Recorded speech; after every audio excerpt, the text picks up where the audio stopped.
देखिए भैया, तो लास्ट क्लास में हमने सेल के बारे में किया था। सेल क्या होता है भैया? तो मैंने बताया था सेल, ये सेल है ना, और जो ये सर्किट को क्या करता है, कांस्टेंट वोल्टेज क्या करता है भैया, वोल्टेज डिफरेंस सप्लाई करता है। इसको हम क्या कहते हैं भैया, सेल कहते हैं। इसके पॉजिटिव से करंट निकलता है, नेगेटिव में सॉरी नेगेटिव की तरफ करंट जाता है आपका इस तरीके से, ठीक है भैया। और ये करंट यहां से होता हुआ, यहां से होता हुआ, फिर सेल के अंदर जो इलेक्ट्रोलाइट्स होते हैं, इलेक्ट्रोलाइट जानते हो ना भैया, आयनिक फॉर्म किसकी, HCl, NaCl, KCl, ये सारे क्या है भैया, तो इस इलेक्ट्रोलाइट्स के साथ होता हुआ कहां जाता है भैया, नेगेटिव से पॉजिटिव की तरफ, ठीक है भैया। और ये इलेक्ट्रोलाइट्स भी क्या करती है, इस करंट के फ्लो में, इस करंट के फ्लो में क्या करती है भैया, हाँ भाई, हेलो, हाँ क्या भाई, हमेशा 24 पूरे सुबह से मोटर चल रही है यार, सुबह से ही मोटर चल रही है भाई। देख लो तुमने कहीं खोल खाल रखा, अभी मैं क्लास ले रहा हूँ, बाद में बात करता हूँ, ठीक है, ठीक है। देखिए भैया, तो सेल के बाहर से पॉजिटिव टर्मिनल से निकलेगा करंट, और कहां जाएगा भैया, नेगेटिव की तरफ, और सेल के अंदर से कहां जाएगा, नेगेटिव से पॉजिटिव की तरफ। इस तरीके से आपका करंट का फ्लो होता है। जब बाहर का सर्किट इस करंट के फ्लो में ऑब्स्ट्रक्शन क्रिएट करता है, तो इसको कहते हैं भैया एक्सटर्नल रेजिस्टेंस। क्या कहते हैं इसको, एक्सटर्नल रेजिस्टेंस। और जब सेल के अंदर का जो मीडियम होता है वो ऑब्स्ट्रक्शन क्रिएट करता है करंट के फ्लो में, तो उसे कहते हैं इंटरनल, इंटरनल रेजिस्टेंस। और इंटरनल रेजिस्टेंस जब भी हम बात करते हैं तो वो इलेक्ट्रोलाइट्स की वजह से आता है। किसकी वजह से, इलेक्ट्रोलाइट्स की वजह से। जो एक्सटर्नल रेजिस्टेंस होता है वो आउटर सर्किट की वजह से आता है, आपको याद होगा, ठीक है। ये मैंने लास्ट क्लास में बताया था। फिर मैंने इक्वेशन ऑफ सेल के बारे में बताया था, याद है आपको इक्वेशन ऑफ सेल क्या थी? ये भैया देखिए, सेल के ऊपर लिखा था ई, क्या लिखा था, ई। ई की वैल्यू मैंने ऐसे अपने आप से ली थी 10 वोल्ट। अच्छा, मैंने कल एक पॉइंट भी बताया था, जहां पर आपका रेजिस्टेंस होगा वहीं पर क्या आएगा, पोटेंशियल डिफरेंस लिखवाया था ना, जहां पर रेजिस्टेंस वहीं पर पोटेंशियल डिफरेंस। तो इस करंट के लिए रेजिस्टेंस कहां कहां पर है, एक तो बाहर है और एक अंदर है, ठीक है। तो यहां पर जो पोटेंशियल आएगा उसे कहते हैं इंटरनल पोटेंशियल। क्या कहते हैं उसको, इसके अंदर जो पोटेंशियल आ रहा है, ठीक है, इलेक्ट्रोलाइट्स के ऊपर जो पोटेंशियल आ रहा है, अपीयर हो रहा है, उसे कहते हैं इंटरनल पोटेंशियल। और जो यहां पर पोटेंशियल आ रहा है उसे क्या कहते हैं भैया, एक्सटर्नल पोटेंशियल। क्या कहते हैं उसको, एक्सटर्नल पोटेंशियल। एक्सटर्नल पोटेंशियल की वैल्यू अगर आपको निकालनी है तो ये करंट इनटू में वाला रेजिस्टेंस कर दीजिए, ठीक है भैया। और यहां का अगर इंटरनल पोटेंशियल निकालना है तो इंटरनल करंट इनटू में क्या कर दीजिए भैया, करंट इनटू में इंटरनल रेजिस्टेंस। अच्छा, इंटरनल रेजिस्टेंस क्या है, तो दोबारा बोल रहा हूं कि जो इलेक्ट्रोलाइट्स करंट के फ्लो में ऑब्स्ट्रक्शन क्रिएट करती है उसको हम क्या कहते हैं, इंटरनल रेजिस्टेंस। ये इंटरनल रेजिस्टेंस कई सारे फैक्टर्स पे डिपेंड करता है। पहला बताया था मैंने, नेचर ऑफ इलेक्ट्रोलाइट, याद है भैया, nature of electrolyte, nature of electrolyte, हाँ कार्तिक, हाँ आजा। नेचर, हाँ नेचर ऑफ इलेक्ट्रोलाइट पे डिपेंड करता है आपका इंटरनल रेजिस्टेंस। पहला क्या है भैया, ध्यान दीजिए, दो इलेक्ट्रोलाइट होते हैं अपने पास, एक होता है वीक इलेक्ट्रोलाइट, वीक, और दूसरा क्या होता है भैया, स्ट्रॉन्ग इलेक्ट्रोलाइट। याद है, वीक इलेक्ट्रोलाइट वो इलेक्ट्रोलाइट्स होते हैं जो आयनिक फॉर्म में अच्छे से नहीं आ पाते। अब जब आयन सी कम होंगे तो करंट कैरियर की वैल्यू क्या होगी, कम होगी, क्योंकि आयन सी क्या करते हैं, आयंस मतलब चार्ज, और चार्ज अगर कम है तो करंट कैरियर्स भी क्या होंगे भैया, कम होंगे। करंट कहाँ आएगा, कम आएगा, और करंट कम आएगा तो रेजिस्टेंस क्या रहेगा, ज्यादा रहेगा।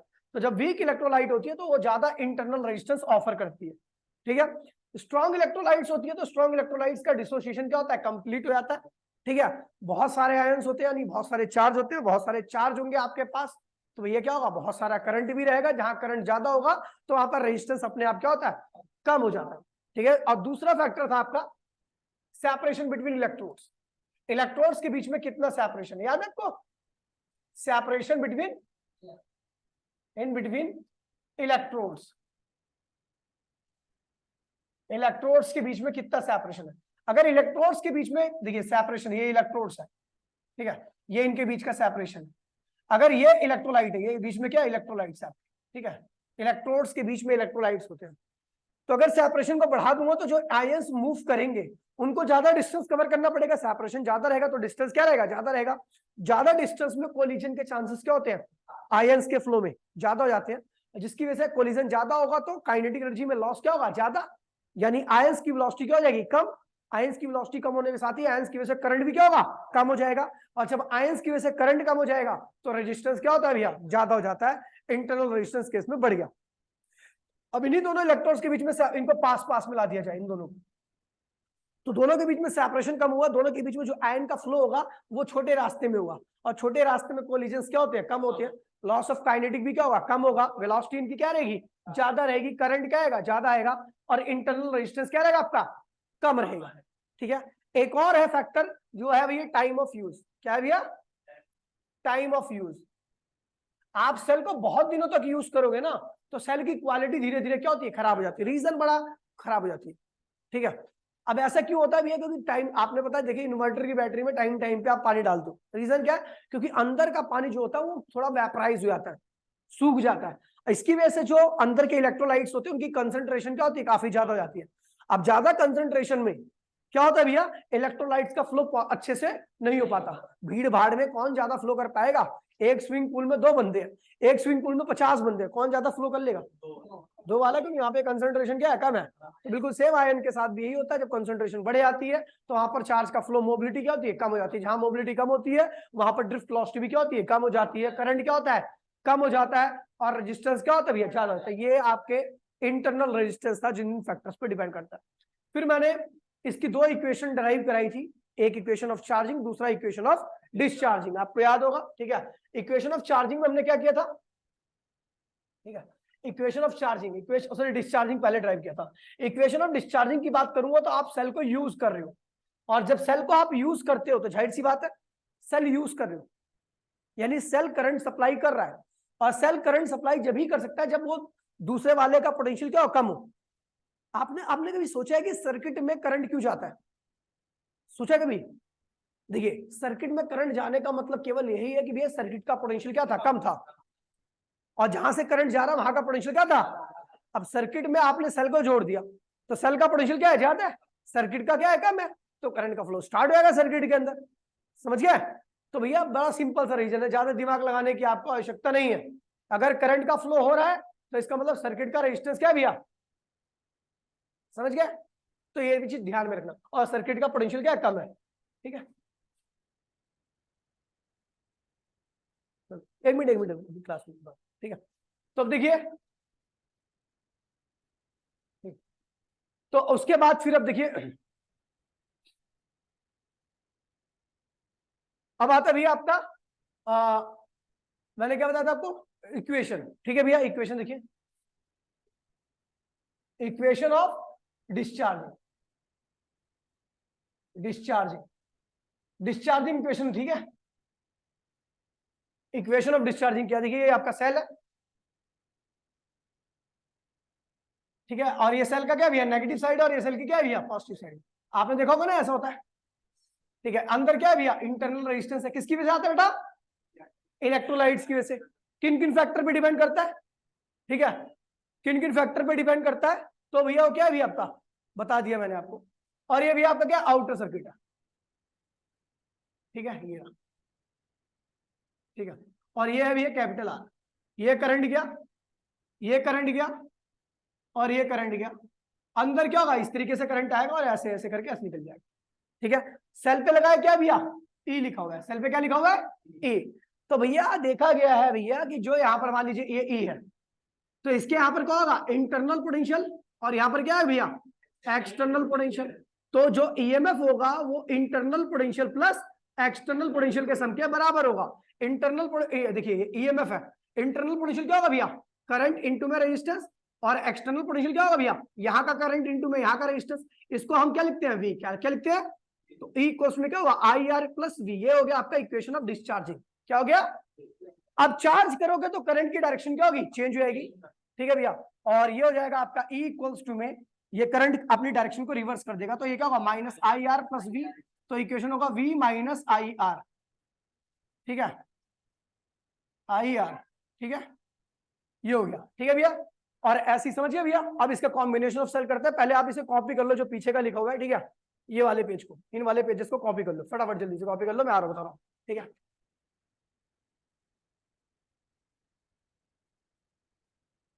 हाँ रेजी रेजी, ठीक है, देखिए कॉम्बिनेशन ऑफ सेल, ठीक है भैया। तो पहला कॉम्बिनेशन क्या अपना, सीरीज में कॉम्बिनेशन, ठीक है। सीरीज में आप सेल को कुछ इस तरीके से E1, ये E2 और ये E3 है। इसका इंटरनल रेजिस्टेंस क्या है R1, इसका R2 और इसका क्या है R3 है। और जब सेल, देखिए ये एक्चुअल में इसका ईएमएफ ये था, मतलब पोटेंशियल डिफरेंस ये था यूज करने से पहले। इसका यूज करने से पहले क्या था E2 और इसका यूज करने से पहले क्या था E3। लेकिन जैसे ही आप इसको यूज करने लगे, यहां से करंट का फ्लो स्टार्ट हो गया, सारे सेल क्या हो रहे हैं, डिस्चार्ज हो रहे हैं, क्योंकि सब सेल के से क्या निकल रहा है, पॉजिटिव साइड से करंट निकल रहा है। जब सेल के पॉजिटिव साइड से करंट निकलता है तो सेल क्या होते हैं, डिस्चार्ज होते हैं। क्या होते हैं, डिस्चार्ज, ठीक है भैया। अच्छा, जैसे ही आपका करंट इनने देना चालू किया तो इसका ईएमएफ जो E1 था, अब वो क्या हो गया, V1 हो गया। इसका ईएमएफ क्या था E2, अब वो क्या हो गया, V2 हो गया। इसका ईएमएफ क्या था E3, वो क्या हो गया भैया, V3 हो गया। समझ गए भैया। अब देखिए क्या होगा, अब ये करंट क्या हो रहा है, इधर से होता हुआ है, ऐसा होता हुआ है, ऐसा होता हुआ इस रेजिस्टेंस से पास हुआ। इस रेजिस्टेंस के अक्रॉस में पोटेंशियल निकालने के लिए आपने यहाँ पर वोल्ट मीटर लगा दिया पैरेलल में, ठीक है। फिर वो करंट यहाँ से होता हुआ, यहाँ से होता हुआ, फिर दोबारा से वो इधर आ गया। समझ गया। अब देखिए, देखना कोई फाल्तू 3i क्यों होगा, अब आई निकल रहा है ना, सीरीज में करंट सेम ही रहता है, कुछ मिटा तो नहीं फालतू का, ठीक है। अब देखिए भैया, अब क्या हुआ, यहां पर आपका देखिए ये जो है ना, ये V1 है, इसका पोटेंशियल क्या है, V1 है, इसका क्या है V2 है, इसका क्या है V3 है, ठीक है। तो यहां पर जो कुल पोटेंशियल होगा, ये क्या है, टोटल पोटेंशियल, ये क्या है, टोटल पोटेंशियल किसके बराबर होगा, सीरीज में आपको पता है V1 plus V2 plus V3, आपको याद होगा सीरीज कॉम्बिनेशन में टोटल पोटेंशियल निकालना, तो जितने भी पोटेंशियल लगे हुए सीरीज में लगे हुए सबके पोटेंशियल क्या करो, जोड़ दो। ये क्या हुआ, टोटल पोटेंशियल इक्वल्स में V1 plus V2 plus V3। अच्छा, आपको पता सारे सेल क्या हो रहे हैं, डिस्चार्ज हो रहे हैं। क्या हो रहे हैं, कैसे पता, सबके पॉजिटिव से क्या निकल रहा है, करंट, सबके पॉजिटिव से क्या निकल रहा है। तो डिस्चार्जिंग इक्वेशन मैंने अभी आपको ये बताई थी। तो V की वैल्यू क्या होगी, E माइनस आई आर। तो भैया V क्या होगा, ये V टोटल पोटेंशियल है। क्या है, टोटल पोटेंशियल किसके बराबर होगा, टोटल पोटेंशियल किसके बराबर होगा, टोटल ईएमएफ करंट इनटू में टोटल रेजिस्टेंस। करंट सब में से आई है तो इसलिए हमने क्या किया, टोटल ईएमएफ, टोटल रेजिस्टेंस, और ये क्या कुल करंट। अच्छा, V1 किसके बराबर होगा, V1 E1 I R1। तो V1 के यहाँ पे क्या लिख दिया, E1 I R1।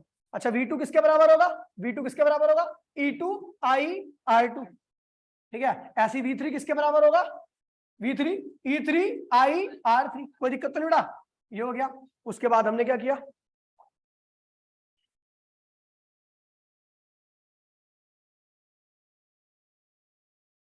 ठीक है,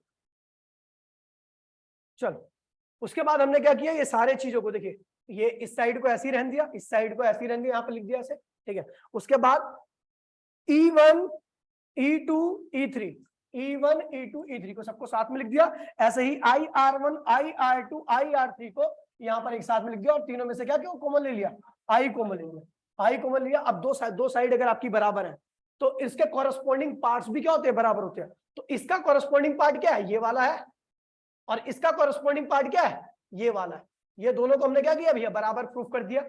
ET किसके बराबर होगा, E1 plus E2 plus E3 के, ठीक है। और ये वाला किसके बराबर होगा, इसके, ये रहा, ठीक है भैया। ये बराबर में ये इसके, तो I से I क्या हुआ, कैंसिल हो गया। तो आपका क्या हुआ, RT क्या गया, R1 R2। समझ गया भैया, ये इस तरीके से। हाँ पीछा क्या, कुछ ज्यादा आगे हो, और मिट तो नहीं गया वो। अच्छा, दूसरा पेज था ना, हाँ ये था, ठीक है भैया। ये हो गया टोटल रेजिस्टेंस, और ये हो गया आपका टोटल ईएमएफ, टोटल ईएमएफ ये हो गया। अब आपको पता अगर आपके पास n सेल है तो ये क्या होगा मामला, n तक जाएगा। यहाँ पर 3 सेल थे तो 3 तक गया था, यहाँ पर n सेल है तो n तक, और टोटल रेजिस्टेंस क्या होगा, ये भी n तक जाएगा। अगर आपके पास n आइडेंटिकल सेल है, क्या है, आइडेंटिकल सेल वो सेल होते हैं जिनका ईएमएफ और इंटरनल रेजिस्टेंस क्या होता है, सेम होता है। तो भैया सबका ईएमएफ क्या होगा, इसका भी E, इसका भी कहां तक E, ये भी E, और n तक E ही है। तो भैया NE लिखने की बजाय हमने क्या लिख दिया, NE। ऐसे ही आपके पास सबका रेजिस्टेंस क्या होगा, R n बार R लिखने की बजाय हमने क्या लिख दिया, NR। ये क्या हो गया, कुल इंटरनल रेजिस्टेंस हो गया, और ये क्या हुआ, टोटल ईएमएफ हो गया सीरीज कॉम्बिनेशन। ठीक है भैया, आगे देखिए। फिर उसके बाद मैंने नोट स्पेशल केस लिखवाया, अगर दो सेल कुछ इस तरीके से जुड़े, मतलब एक का पॉजिटिव दूसरे का नेगेटिव, फिर एक पॉजिटिव एक नेगेटिव, तो इस केस में दोनों ही सेल क्या होते हैं, डिस्चार्ज होते हैं। क्या होते हैं? और यहाँ पर कुल ईएमएफ क्या होगा आपका, E1 प्लस E2, और कुल इंटरनल रेजिस्टेंस क्या होगा, R1 प्लस R2 के बराबर होगा। ठीक है भैया, ऐसे ही आपका ये देखिए, ये पॉजिटिव है ये नेगेटिव है, ये नेगेटिव है ये पॉजिटिव है, यहाँ पर दोनों सेल के सेम टर्मिनल्स जुड़े हुए हैं, तो यहाँ पर एक सेल क्या होगा चार्ज, दूसरा सेल क्या होगा डिस्चार्ज। इस केस में कुल ईएमएफ क्या होगा, E1 माइनस E2, दोनों के डिफरेंस के बराबर होगा, और रेजिस्टेंस अब भी क्या होगा, सम के ही बराबर आएगा, क्योंकि रेजिस्टेंस का कोई टर्मिनल नहीं होता, ना तो नेगेटिव होता ना पॉजिटिव होता, आप कैसे भी जोड़ो रेजिस्टेंस एक जैसा ही क्या करता है, बिहेव करता है। जैसे सेल को उल्टा जोड़ दोगे तो करंट का फ्लो क्या होगा, उल्टा हो जाएगा, लेकिन आप रेजिस्टेंस को कैसे भी जोड़ो उसमें से करंट एक जैसा ही बहेगा। ठीक है, चलो अब देखिए यहाँ पर दो सेल है, एक सेल ये रहा जिसका ईएमएफ क्या है E2, रेजिस्टेंस R2 है, एक सेल ये रहा जिसका ईएमएफ क्या है भैया E1, रेजिस्टेंस क्या है R1। इन दोनों के सेम टर्मिनल जुड़े हुए हैं, देखिए है ना, इसका पॉजिटिव इसके पॉजिटिव से, इसका नेगेटिव इसके नेगेटिव से। ठीक है भैया, तो इस केस में क्या होगा, एक सेल चार्ज होगा दूसरा सेल क्या होगा भैया, डिस्चार्ज होगा। अब चार्ज कौन होगा, डिस्चार्ज कौन होगा, तो भैया वही चार्ज होगा जिसका ईएमएफ क्या है, और वही डिस्चार्ज। देखिए कौन सी बॉडी चार्ज करती है, जिसका ईएमएफ क्या होता है, ज्यादा होता है, जिसका ईएमएफ कम होता है वो क्या होता है, डिस्चार्ज होता है। तो यहाँ पर मैंने बोला कि पहले सेल का ईएमएफ क्या है, ज्यादा है, और दूसरे का क्या है भैया, कम है, तो यानी ये क्या होगा डिस्चार्ज, और ये क्या होगी चार्ज, लिखा हुआ ना भैया। तो भैया हमने क्या किया कि जब ये चार्ज हो, ये डिस्चार्ज हो रहा था, तो इसका पोटेंशियल क्या हो गया V1, internal resistance R1, current कितना लगा निकला, क्योंकि डिस्चार्ज हो रहा है इसलिए इसके पॉजिटिव से करंट निकलेगा। मैंने यहाँ पर बता रखा है इसका ईएमएफ ज्यादा है इसलिए डिस्चार्ज होगा, इसका ईएमएफ कम है इसलिए ये क्या होगा, चार्ज होगा। ये क्या हो रहा है, चार्ज हो रहा है, ये क्या हो रहा है, जब ये चार्ज होगा तो भैया क्या होगा, देखिए करंट इसके पॉजिटिव में जाएगा, ऐसे जाएगा है ना, इस सेल के पॉजिटिव में जाएगा, इसका ईएमएफ क्या होगा E2, रेजिस्टेंस R2, और इसका जो पोटेंशियल डिफरेंस होगा चार्ज होने के बाद, क्योंकि आपको पता है पहले ईएमएफ क्या था, इसका E2 था, अभी चार्ज और दूंगा तो इसका ईएमएफ क्या होगा, बढ़ जाएगा, वो V हो जाएगा।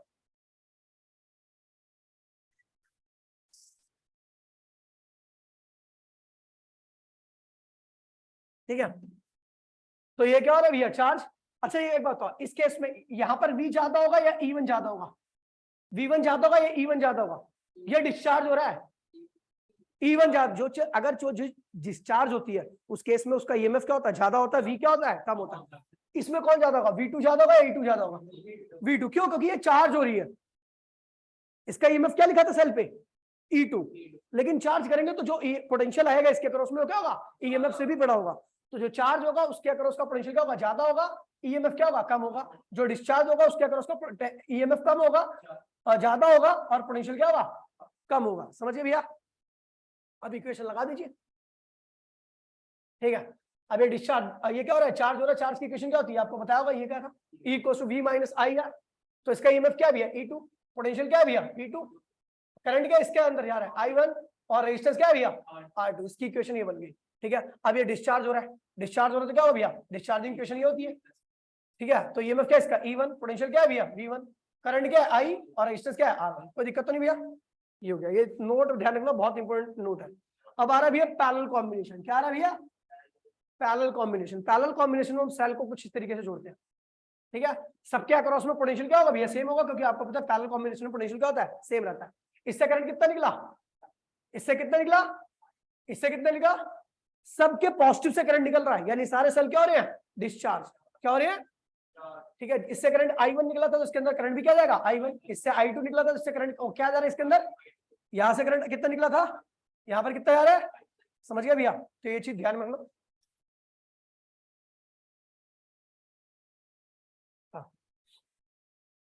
ठीक है भैया, अब देखिए, तो अब देखिए, अच्छा ये करंट देखिए I1 आया, I2 यहां से आया, I3 यहां से आया, तीनों मिलकर क्या हो गए, तीनों मिलकर क्या हो गए I हो गए। तो इसका मतलब क्या हो भैया, अपना जो I है वो किसके बराबर होगा, तीनों करंट के सम के बराबर होगा। अब तीनों सेल क्या हो रहे हैं, डिस्चार्ज हो रहे हैं, क्या हो रहे हैं, तो डिस्चार्जिंग इक्वेशन क्या होती है, ये होती है E = V + I है, तो I की वैल्यू क्या होगी, यही तो होगी। तो I क्या है भैया, टोटल करंट, क्या है ये, टोटल करंट क्या होगा, टोटल ईएमएफ, पोटेंशियल सब पे क्या है, सेम ही है, इनटू में टोटल रेजिस्टेंस, I की यहाँ पे लिख दिया। ये क्या है भैया I1 है, ये क्या है I1 की वैल्यू क्या होगी E1, पोटेंशियल क्या है V ही है, रेजिस्टेंस क्या है R1 है, ये लिख दिया। और I2 की यहाँ पे क्या होगा E2, पोटेंशियल वही है R2, ये आ गया। ऐसे ही I3 की यहाँ पे क्या होगा E3VR3, ये हो गया भैया, आपने ऐसे लिख दिया, ठीक है भैया सारे करंट को, बोलो हाँ ठीक है, कुछ एक्स्ट्रा नहीं मिटना चाहिए, ठीक है भैया। उसके बाद इसके नीचे ये, इसके नीचे ये आ गया, इसके नीचे ये, इसके नीचे ये आ गया, इसके नीचे ये, इसके नीचे, कर सकते हो भैया मैथमेटिकली, ठीक है भैया। तो नीचे वाली सारी टर्म आ गई। उसके बाद हमने क्या किया भैया, ऐसे लिख दिया, कोई दिक्कत तो नहीं बेटा। अब देखिए इसको ऐसे रहने दिया, इसको इसको इसको साथ में लिख दिया, इसको इसको इसको साथ में लिख करके सबसे बी क्या किया, को माइनस बी कॉमन ले लिया। अब आपको पता दो साइड अगर इक्वल होती है तो उनको कॉरेस्पॉन्डिंग पार्ट्स भी क्या होंगे, इक्वल होंगे। तो ये किसके बराबर होगा, इसके, और ये किसके बराबर होगा, पूरा इसके। समझ गया भैया।